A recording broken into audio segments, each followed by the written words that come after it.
video, we're going to talk about my July month reading and review.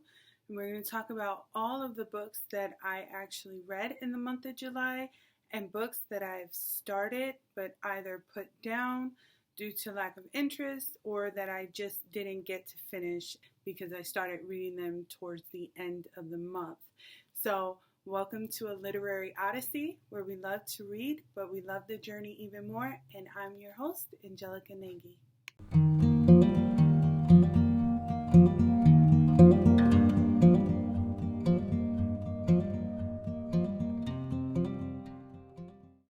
So we're going to start with the books that I actually read.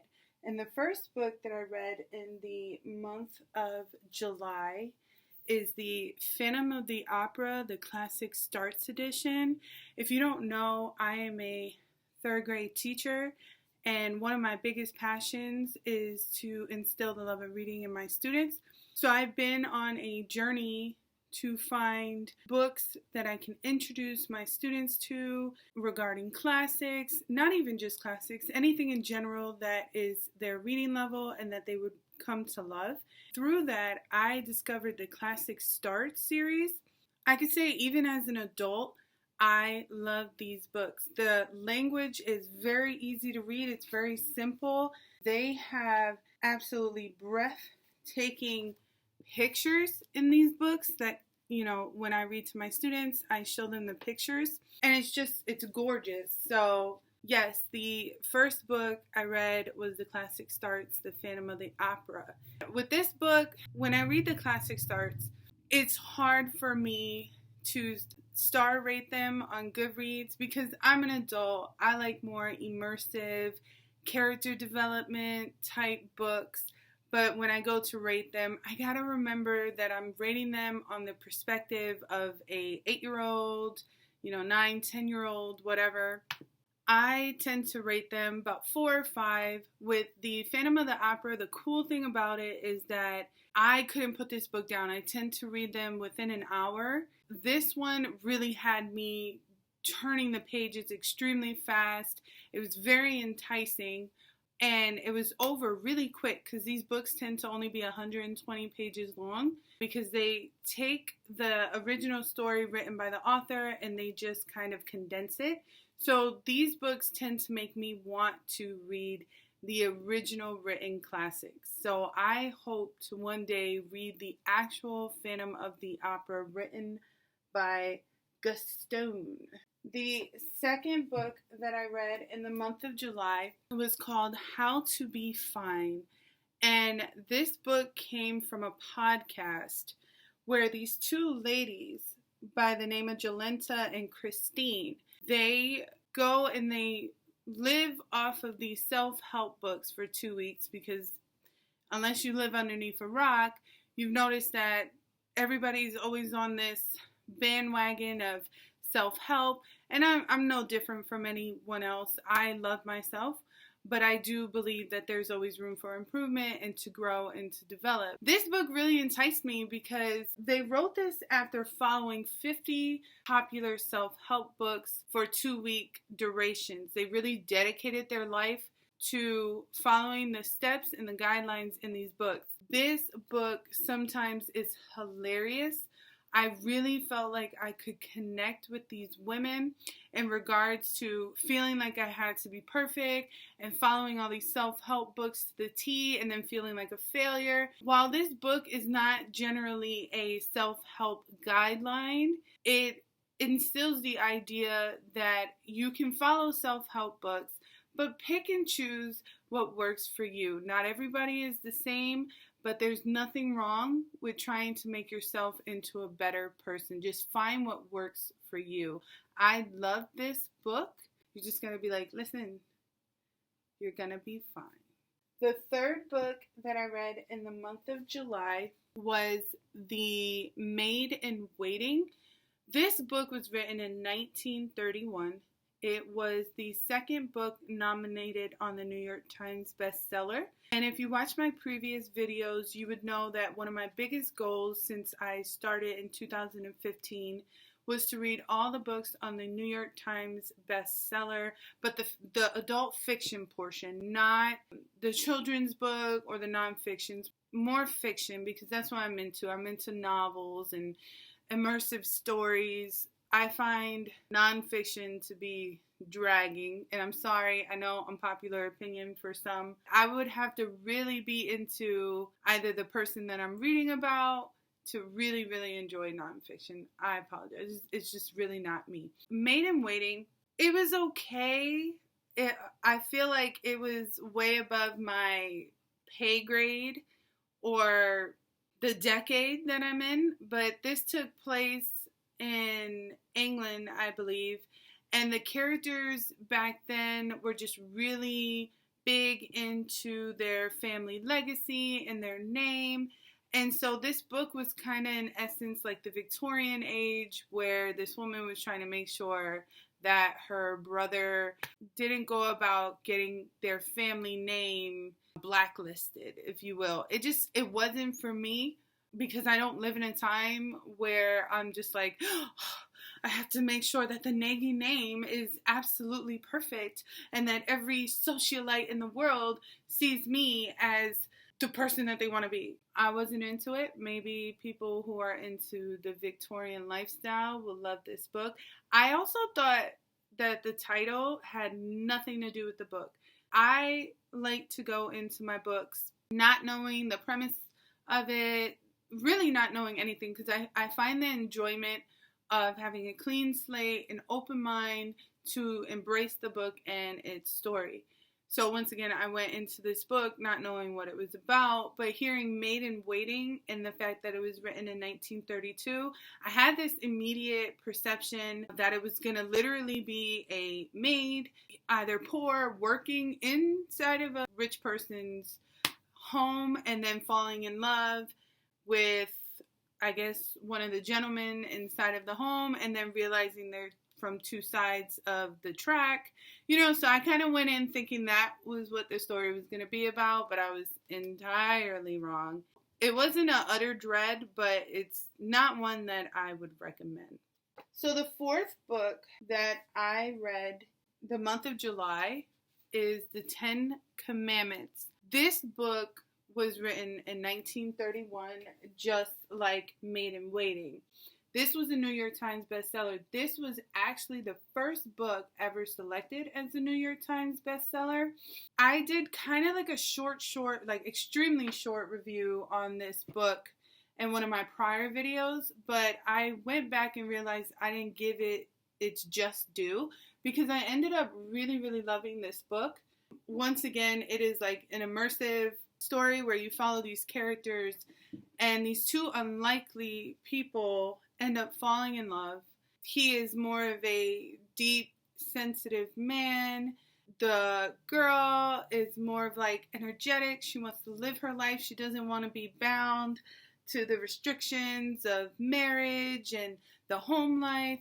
But then she has a horrific accident which leaves her semi-paralyzed, and he comes to her aid. And in that time, she's learning how to see the world in a different light, from a energetic child who doesn't know anything about the meaning of life or the purpose, to then seeing life for what it is, the beauty in it, the beauty that is love. So it's a gorgeous book, and my favorite character of all is the mother. The mother was an extremely powerful figure in this book. She was like a beacon of light, love, and support. This book leaves you with a sense of a lesson learned to be grateful for what you have, because at any time, in a blink of an eye, it could be gone, or to cherish the people in your life, because they could possibly help you through a tragedy, and in turn, you might have to give that help back in helping them as well. So this was a great book. I definitely, at the end when I closed the book, I sat there and I took my deep breath, and I tend to do that with really, really good books, where my husband knows if I close the book slowly, take a deep breath, probably hold the book to my chest, he knows that it was a good read for me. The next book that I read the month of July is The Strange and Beautiful Sorrows of Ava Lavender. I'm not going to go too into this book because I definitely did a full review on this book in one of my prior videos, but I rated it a 5 out of 5 on Goodreads. It definitely reminded me to be open-minded about genres because, like I said in my prior video, I was always feeling like I had to be mature reading, adult books, horror, suspense, thriller, historical fiction. And so I kind of like put my nose up to YA books thinking I was better than that. But like I said, I followed this girl, Hannah, on A Clockwork Reader, and she was always talking about this book. And I said, hey, why not? Read it. And I wrote on Goodreads, this book broke me. I mean, I cried, I screamed, I love this book. If you want to see my full review, I can link the video down below. The final book that I read in the month of July is 20,000 Leagues Under the Sea, still continuing the Classic Starts series. This book, like I said, I have to remember that it's for children and young readers, but the story itself was not enticing at all. Went in not knowing anything about the book, and from seeing the cover and that gigantic octopus, I thought kind of along the lines, I'm not going to lie, of Moby Dick, where he was either going to be in a serious incident where, I don't know, he comes across a sea creature that, attacks him or whatever, or his ship or whatever.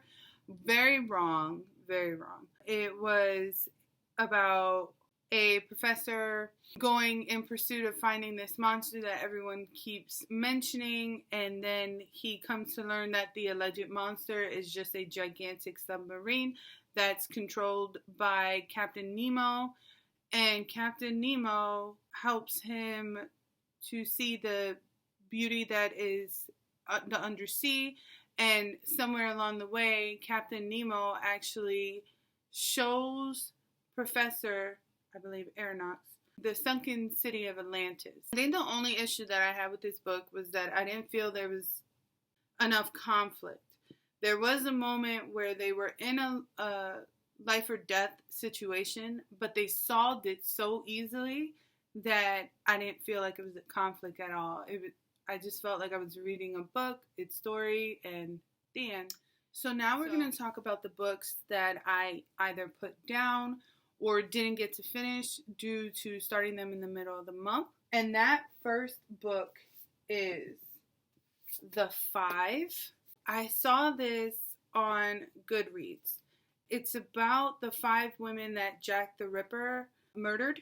And the author wrote this book to make others see that the 5 victims were not just prostitutes, but in fact women with enriching lives, children, just overall giving them an identity versus just being, sadly, a prostitute. I struggled through this book because I went into it thinking, honestly, that there was no way that they would find out who these women really were. So I thought they were just creating the women. But no, in fact, this is supposed to be considered a nonfiction read. The woman, I believe, did extensive research into the 5 women who passed away at the hands of Jack the Ripper. It just, like I said before, it's nonfiction. It's hard for me to get enthralled in it because there's no plot twists, no problems. It's just the day-to-day life that the women lived before they became victims. I can't ever abandon a book. I'm definitely going to finish this one. I don't know when, but when I do, I'll finish my review on it. I started this book actually like 2 years ago, I think, or a year ago, and I just found it so difficult. It was like a tome, meaning huge, and it was just all over the place. It's written in my heart's blood. I found out that this book is part of the Outlander series, I believe, and I think it's the final one, or it's number 8 in the series. So going into this book, I didn't realize that because it was just on the New York Times bestseller.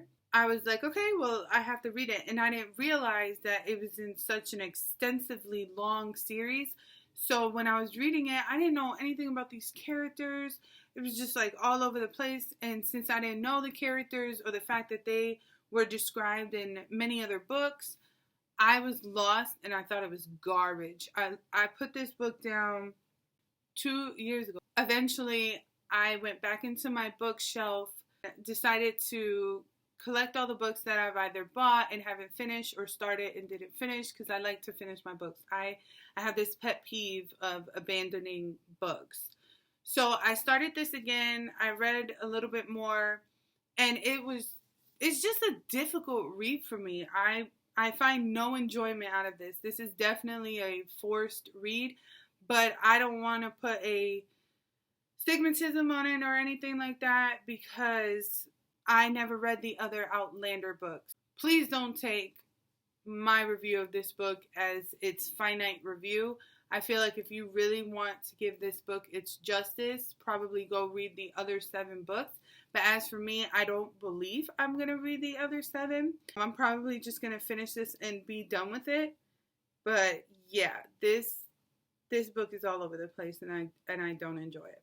The next book that I started in the month of July, just because of the hype, and I just wanted to see what it was about because I like to be in the know, is The Room Where It Happened by John Bolton. Yeah, like I said, I think the reader in me was just really excited for a book that was supposed to, I don't know, flip the world upside down, if you will. However, I got through the first chapter and it was so long. And all it detailed is how he actually got his job as the National Security Advisor of the United States. I'm just going to be real. I found it boring. I tried to avoid the conversation of politics as much as possible because I don't like confrontation. I don't like upsetting other people. I believe that we need to go back as a society and realize that just because someone doesn't agree with us does not make them our enemy. But yeah, I picked this book up the week that it came out because I heard about it on NPR and I was like, oh wow, that sounds like really interesting. Yeah, I read the first chapter. I had to have a reflection with myself and say, this is really not for me. I'm not into politics. I'm into novels. I had to tell myself after reading this book, how would it change me? What's the purpose of me reading this book? And I couldn't find any positive, beneficial things to say on how this book would change my life. And I just feel like the fact that we're having a presidential race right now, I mean, I know a lot of people are going to be like, no, you need to read that book. You need to vote. We need to get him out of the house or whatever. I'm just not into that. I'm not into politics. To each his own. If you would like to know working with the president from John Bolton's side, read it. Go ahead. I do maybe plan on finishing this book. I don't know yet. It's big. It's about politics and it's not really dragging me in. The final book that I started in the month of July, my mother-in-law decided to go through her bookcase and give me books, is I Know Now Why the Caged Bird Sing. It's a Maya Angelou book. I believe right now it's supposed to be her, in a sense, autobiography. I'm really liking this. I picked up this book yesterday and only got through a little bit, but it's really cute. It's fun. I love her relationship with her brother.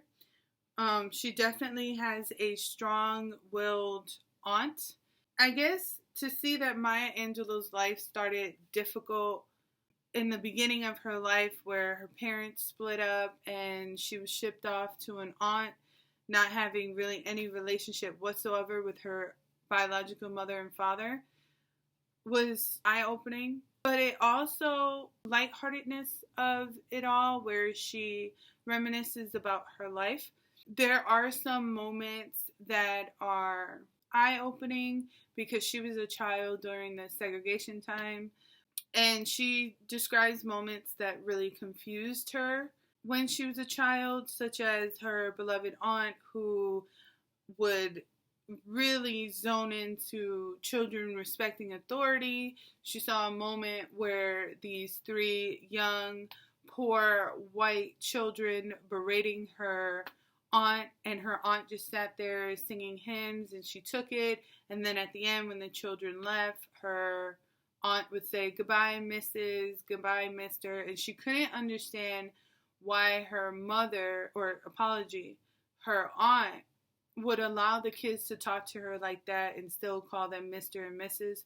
And she just didn't understand that at that time, had the aunt said anything to a white child, there would probably be repercussions, because she also talks about a time in this book that was difficult, where she heard on the news that a African American male was found in a lake with his genitals amputated. So I can tell from this book that there's going to be moments of realization in her life when she comes to know the barriers that the color of her skin had during that time and how she overcomes it. But I'm pretty sure this is going to be a beautiful read, and I'm really excited to finish it. If you're still with me, kudos. I know that was an extremely long video, and I hope I didn't bore you too much, but I hope that I gave you kind of some book ideas that you might want to pick up and read on your own. Other than that, if you have actually read these books that I've mentioned in the video, you can just leave down a comment about which book that you like, which book you didn't like. If there's any book that you have conflicting opinions on mine, such as if you didn't like a book that I mentioned that I did like, or a book that I didn't like but you liked, I like to hear all opinions. I am definitely open-minded with books and book lovers. I just want to continue this journey with you guys. So other than that, I hope everybody has a beautiful day, and thank you for stopping at my channel.